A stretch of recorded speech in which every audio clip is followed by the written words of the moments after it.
शिव शिवं शिवम् जटाटवीगलज्जलप्रवाहपावितस्थले गलेवलम्ब्य लम्बिताम्बुजङ्गतुङ्गमालिकां डमड्डमड्। ओम सर्वे भवन्तु सुखिनः, सर्वे सन्तु निरामयाः, सर्वे भद्राणि पश्यन्तु मा कश्चित् दुःखभाग् भवेत्। ये स्पिरिचुअल प्रोडक्ट्स आपको shivago.com पे ऑथेंटिक और जेन्युइन मिलेंगे। नमस्कार, आप सबका हमारे चैनल श्रीमद होम रेमेडीज पर स्वागत है और हम आपको बताएंगे कि साल 2020 में अनंत चतुर्दशी कब है और अनंत चतुर्दशी के दिन पूजा का जो शुभ मुहूर्त है वो कितने बजे से कितने बजे तक है, पूजा के नियम क्या है, पूजा विधि क्या है। अनंत चतुर्दशी के दिन पूरा दिन ही शुभ होता है। इस दिन आप कुछ भी कर सकते हैं, कोई भी काम आप शुरू कर सकते हैं, वो अच्छा ही होगा। इस दिन आपको मुहूर्त देख के काम की शुरुआत करने की आवश्यकता नहीं है। अनंत चतुर्दशी साल 2020 में 1 सितंबर को है और दिन है मंगलवार। अनंत चतुर्दशी की जो शुरुआत है वो 31 अगस्त को ही हो जाएगा और वो भी सुबह के 8:48 पे। पर अनंत चतुर्दशी मनाया जाएगा 1 सितंबर को और पूजा का जो शुभ मुहूर्त है उस दिन वो है सुबह के 6:23 से लेकर सुबह के 9:38 तक। मतलब आपके पास 3 घंटे 15 मिनट होंगे पूजा करने के लिए, जो शुभ मुहूर्त है।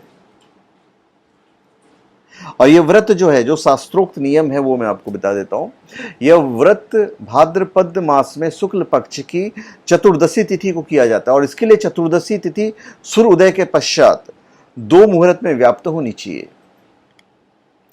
यदि चतुर्दशी तिथि सूर्य उदय के बाद 2 मुहूर्त से पहले समाप्त हो जाए तो अनंत चतुर्दशी पिछले दिन मनाए जाने का विधान है।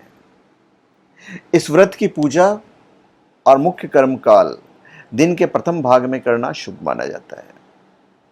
यदि प्रथम भाग में पूजा करने से चूक जाते हैं तो मध्याह्न के शुरुआती चरण में करना चाहिए। मध्याह्न के शुरुआती चरण दिन के सप्तम से नवम मुहूर्त तक होता है। तो इन बातों का आपको ध्यान रखना है। अब हम आपको यह बताएंगे कि इसकी जो पूजन विधि है वो कैसे करना है, क्या करना है, ये हम आपको बता देते हैं। अग्नि पुराण में अनंत चतुर्दशी व्रत के महत्व का वर्णन मिलता है। इस दिन भगवान विष्णु के अनंत रूप की पूजा का विधान है। अनंत रूप। इस दिन प्रातः काल स्नान के बाद व्रत का संकल्प लेना चाहिए और पूजा स्थल पर कलश की स्थापना करनी चाहिए। कलश पर अष्टदल कमल की तरह बने बर्तन जो होते हैं उसका इस्तेमाल करना चाहिए और बर्तन में कुश से निर्मित आनंद की स्थापना करें। या आप चाहें तो भगवान विष्णु की तस्वीर भी लगा सकते हैं और इसके बाद एक धागे को कुमकुम, केसर और हल्दी से रंग कर अनंत सूत्र तैयार करें।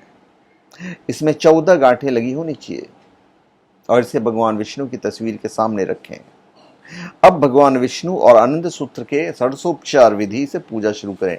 देखिए, पंचोपचार भी लोग करना चाहेंगे क्योंकि षोडशोपचार आप घर में बैठ के नहीं कर सकते हैं, तो षोडशोपचार विधि ही करना चाहिए। मतलब पूर्ण पूजा विधि आपको इस्तेमाल करना है और पूजन के बाद अनंत सूत्र को आपको बाजू में बांधना है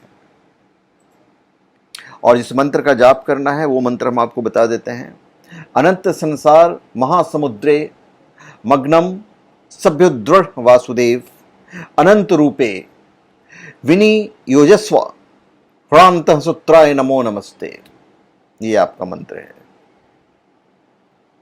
पुरुष अनंत सूत्र को दाएं हाथ में बांध सकते हैं और महिलाएं बाएं हाथ में बांधें और इसके बाद ब्राह्मण को भोजन कराइए और सपरिवार प्रसाद ग्रहण करें।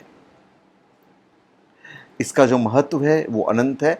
हम द मोमेंट ये बांधते हैं अपने हाथ पे, पुरुष और महिला जो भी बांधते हैं, उसी मोमेंट भगवान विष्णु का रक्षा कवच जो है आपके चारों तरफ आ जाता है। अब ऐसा नहीं है कि आपने बांधा और फिर कमाल होना शुरू हो गया। एक किस्मत नहीं बदलती है, चीजों को आसान करती है। रक्षा कवच भगवान विष्णु का आपको प्राप्त हो जाता है। पर आपके कर्म इंपॉर्टेंट है। ऐसा नहीं कि आपने बांध लिया उसके बाद बस हमारा काम खत्म हो गया, अब तो हम विष्णु जी के सुरक्षा घेरे में आ गए, अब तो हमें कर्म करना नहीं है। अच्छे कर्म करने हैं, कर्म करने हैं। तो धन्यवाद, आप सबका हमारे चैनल पे स्वागत है। आप हमारे चैनल पे सब्सक्राइब करें और अपने कमेंट दीजिए। धन्यवाद।